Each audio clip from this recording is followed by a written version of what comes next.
ಮೋರ್ಚಾ ವತಿಯಿಂದ ಇಂದು ರಾಜ್ಯಾದ್ಯಂತ ಸನ್ಮಾನ್ಯ ನಮ್ಮ ರಾಜ್ಯ ಅಧ್ಯಕ್ಷರಾದಂಥ ವಿಜೇಂದ್ರ ಅವರ ಆದೇಶದ ಮೇರೆಗೆ ಮತ್ತು ನಮ್ಮ ರಾಜ್ಯ OBC ಮೋರ್ಚಾ ಅಧ್ಯಕ್ಷರಾದಂಥ ರಘು ಕೌಟ್ಲಿ ಅವರ ಸೂಚನೆ ಮೇರೆಗೆ ರಾಜ್ಯಾದ್ಯಂತ ಏಕಕಾಲಕ್ಕೆ ಹಿಂದುಳಿದ ವರ್ಗಗಳ ಮೋರ್ಚಾ ವತಿಯಿಂದ ರಾಜ್ಯದಲ್ಲಿ ಈವರೆಗೆ ಹಿಂದುಳಿದ ವರ್ಗಗಳ ನಿಗಮಗಳಿಗೆ ಅನುದಾನವನ್ನು ಬಿಡುಗಡೆ ಮಾಡದಿರುವಂಥ ರಾಜ್ಯ ಕಾಂಗ್ರೆಸ್ ಸರ್ಕಾರದ ವಿರುದ್ಧ ಬೃಹತ್ ಪ್ರತಿಭಟನೆಯನ್ನು ಮಾಡುವ ಮುಖಾಂತರ ಸರ್ಕಾರಕ್ಕೆ ಆಗ್ರಹವನ್ನು ಮಾಡಿ ಕೂಡಲೇ ಇವತ್ತು ಹಣ ಬಿಡುಗಡೆ ಮಾಡುವಂತೆ ಒತ್ತಾಯಿಸಿ ಇಂದು ನಾವು ನಗರದ ಸರ್ದಾರ್ ವಲ್ಲಭಾಯ್ ಪಟೇಲ್ ಸರ್ಕಲ್ನಿಂದ ಮಾನ್ಯ ಜಿಲ್ಲಾಧಿಕಾರಿ ಕಚೇರಿವರೆಗೆ ಬೃಹತ್ ಪ್ರತಿಭಟನೆ ಮೂಲಕ ಮಾನ್ಯ ಮುಖ್ಯಮಂತ್ರಿಗಳಿಗೆ ಮನವಿ ಸಲ್ಲಿಸುವುದೇನೆಂದರೆ, ಮಾನ್ಯ ಮುಖ್ಯಮಂತ್ರಿಗಳೇ, ಯಾವ ರೀತಿಯಾಗಿ ನೀವು ದಲಿತ, ಹಿಂದುಳಿದವರು, ಅಲ್ಪಸಂಖ್ಯಾತರ ಹೆಸರಿನ ಮೇಲೆ ಅಧಿಕಾರ ಬಂದಂಥ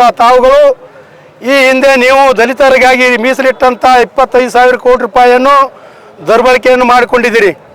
ತದನಂತರ ಏನು ಪರಿಶಿಷ್ಟ ಪಂಗಡಕ್ಕೆ ಮೀಸಲಾಗಿಟ್ಟಂಥ ಸುಮಾರು 187 ಕೋಟಿ ರೂಪಾಯಿ ವಾಲ್ಮೀಕಿ ನಿಗಮದ ಹಣವನ್ನು ನೇರವಾಗಿ ನಿಮ್ಮ ಅನುಕೂಲಕ್ಕೆ ತಕ್ಕಂತೆ ಖಾತೆಗೆ ಹಾಕುವ ಮುಖಾಂತರ ಏನು ಪರಿಶಿಷ್ಟ ವರ್ಗದ ಜನಾಂಗಕ್ಕೆ ನೀವು ಅನ್ಯಾಯವನ್ನು ಮಾಡಿದಿರಿ. ಅದರಂತೆ ಇವತ್ತು ಹಿಂದುಳಿದ ವರ್ಗಗಳಲ್ಲಿ ಬರುವಂಥ ಏನು ಲಿಂಗಾಯತ ಅಭಿವೃದ್ಧಿ ನಿಗಮ ಆಗಿರ್ಬೋದು, ಒಕ್ಕಲಿಗ ಅಭಿವೃದ್ಧಿ ನಿಗಮ ಆಗಿರ್ಬೋದು, ಮಡಿವಾಳ ಅಭಿವೃದ್ಧಿ ನಿಗಮ ಆಗಿರ್ಬೋದು, ಸವಿತಾ ಅಭಿವೃದ್ಧಿ ನಿಗಮ ಆಗಿರ್ಬೋದು, ಅಂಬಿಗರ ಚೌಡಯ್ಯ ಅಭಿವೃದ್ಧಿ ನಿಗಮ ಆಗಿರ್ಬೋದು, ಅಲೆಮಾರಿ ಅರೆಮಾರಿ ನಿಗಮ ಆಗಿರ್ಬೋದು, ಮಡಿವಾಳ ಮಾಚಿದೇವ ನಿಗಮ ಆಗಿರ್ಬೋದು, ವಿಶ್ವಕರ್ಮ ನಿಗಮ ಆಗಿರ್ಬೋದು, ಹೀಗೆ ಸುಮಾರು 11 ನಿಗಮಗಳಿಗೆ ನಮ್ಮ ಸರ್ಕಾರ ಇದ್ದಂಥ ಸಂದರ್ಭದಲ್ಲಿ ಸುಮಾರು 1,000 ಕೋಟಿಗಿಂತಲೂ ಹೆಚ್ಚು ಅನುದಾನವನ್ನು ಕೊಟ್ಟಂಥ ಇತಿಹಾಸವಿತ್ತು. ಆದರೆ ತಾವು ಅಧಿಕಾರಕ್ಕೆ ಬಂದಂಥ ಸಂದರ್ಭದಲ್ಲಿ ಇವತ್ತು ಈ ಎಲ್ಲ ಹಿಂದುಳಿದ 11 ಅಭಿವೃದ್ಧಿ ನಿಗಮಗಳಿಗೆ 1,600 ಕೋಟಿ ರೂಪಾಯಿ ಕೊಡ್ತೀನಿ ಅಂತ ಹೇಳ್ಕೊಂಡು ನೀವು ಬಜೆಟ್ನಲ್ಲಿ ಘೋಷಣೆ ಮಾಡಿದ್ದೀರಿ. ಆದರೆ ಇವತ್ತಿನವರೆಗೆ ಈ ಎಲ್ಲ ನಿಗಮಗಳಿಗೆ ವೆಚ್ಚ ಮಾಡಿದ್ದು ಕೇವಲ 57.04 ಕೋಟಿ ರೂಪಾಯಿ ಅನುದಾನವನ್ನು ಬಿಡುಗಡೆ ಮಾಡುವ ಮುಖಾಂತರ ಈ ಒಂದು ಜನಾಂಗಕ್ಕೆ ನೀವು ಘೋರ ಅನ್ಯಾಯವನ್ನು ಮಾಡಿದಿರಿ. ಇದನ್ನು ನಾವು ಇಡೀ ಒಂದು ಭಾರತೀಯ ಜನತಾ ಪಕ್ಷ ಹಿಂದುಳಿದ ವರ್ಗಗಳ ಮೋರ್ಚಾ ಬಲವಾಗಿ ಖಂಡಿಸಿದ ಬಂಧುಗಳೇ.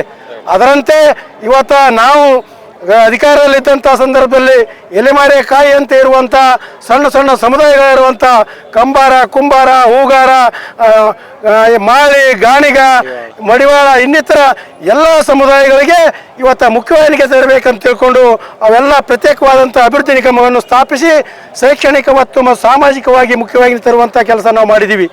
ಆದರೆ ಇಲ್ಲಿಯವರೆಗೆ ಈ ನಿಗಮಗಳಿಗೆ ಫೈನಾನ್ಷಿಯಲ್ ಅಪ್ರೂವಲ್ ಕೊಡಲೇ ಅಲ್ಲದೆ 1 ಪೈಸೆನೂ ಕೂಡ ನೀವು ನಿಗಮಕ್ಕೆ ಅನುದಾನ ಬಿಡುಗಡೆ ಮಾಡಿಲ್ಲ.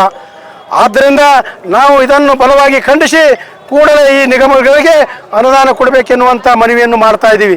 ಅದರ ಜೊತೆಯಾಗಿ ಕಲಬುರಗಿ ಜಿಲ್ಲೆಯ ಜ್ವಲಂತ ಸಮಸ್ಯೆಗಳಾದಂಥ ಏನು ಜುಲೈ ತಿಂಗಳಲ್ಲಿ ಹಿಂಗಾರಿನಲ್ಲಿ ನಮ್ಮ ರೈತರಿಗೆ ವಿಶೇಷವಾಗಿ ಇವತ್ತು ಏನು ಹೆಸರು, ಉದ್ದು, ಕಡಲೆ, ಜೋಳ, ಹೆಸರು, ಉದ್ದು ಮತ್ತು ತೊಗರಿ ಬೆಳೆಗಳಿಗೆ ಅತಿವೃಷ್ಟಿಯಿಂದ ಸುಮಾರು 19,965 ಏನು ಎಕರೆ ಪ್ರದೇಶದಲ್ಲಿ, ಹೆಕ್ಟರ್ ಪ್ರದೇಶದಲ್ಲಿ ಇವತ್ತು ಅತಿವೃಷ್ಟಿಯಿಂದ ಹಾನಿಯಾಗ್ಯದ.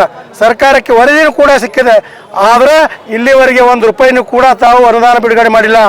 ಅದೇ ರೀತಿಯಾಗಿ ಇದೇ ವೇದಿಕೆ ಮೇಲೆ ನಿಂತು ಏನು ಹೋದ ವರ್ಷ ನಮ್ಮ ಸರ್ಕಾರ ಇದ್ದಂಥ ಸಂದರ್ಭದಲ್ಲಿ ಸನ್ಮಾನ್ಯ ಪ್ರಿಯಾಂಕ್ ಖರ್ಗೆ ಅವರು, ಸನ್ಮಾನ್ಯ ನಮ್ಮ ಏನು ಶರಣಪ್ರಕಾಶ್ ಪಾಟೀಲ್ ಅವರು ಈ ಸರ್ಕಾರಕ್ಕೆ 25,000 ರೂಪಾಯಿ ಪ್ರತಿ ಹೆಕ್ಟೇರ್ ಕೊಡಬೇಕಂತ ತಿಳ್ಕೊಂಡು ನೀವು ಭಾಷಣ ಮಾಡಿದಿರಿ.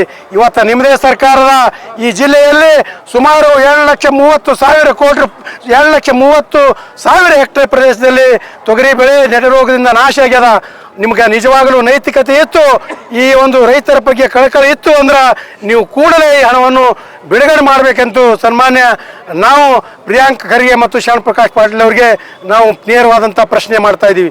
ಆದ್ದರಿಂದ ಈ ವೇದಿಕೆ ಮುಖಾಂತರ ನಾವು ವಿನಂತಿ ಮಾಡಿ ಕೇಳ್ಕೊಳ್ಳೋದಂದ್ರೆ ಕೂಡಲೇ ಏನು ಸುವರ್ಣಸೌಧ ಬೆಳಗಾವದಲ್ಲಿ ನಡೀತದ ಅಧಿವೇಶನದಲ್ಲಿ 1,600 ಕೋಟಿ ರೂಪಾಯಿ ಕೂಡಲೇ ಅನುದಾನ ಬಿಡುಗಡೆ ಮಾಡಬೇಕಂತ ತಿಳ್ಕೊಂಡು ಈ ಒಂದು ವೇದಿಕೆ ಮುಖಾಂತರ ನಾವು ಹೋರಾಟದ ಮುಖಾಂತರ ಆಗ್ರಹವನ್ನು ಪಡಿಸ್ತಾ ಇದ್ದೀವಿ ಬಂಧುಗಳೇ. ಧನ್ಯವಾದ.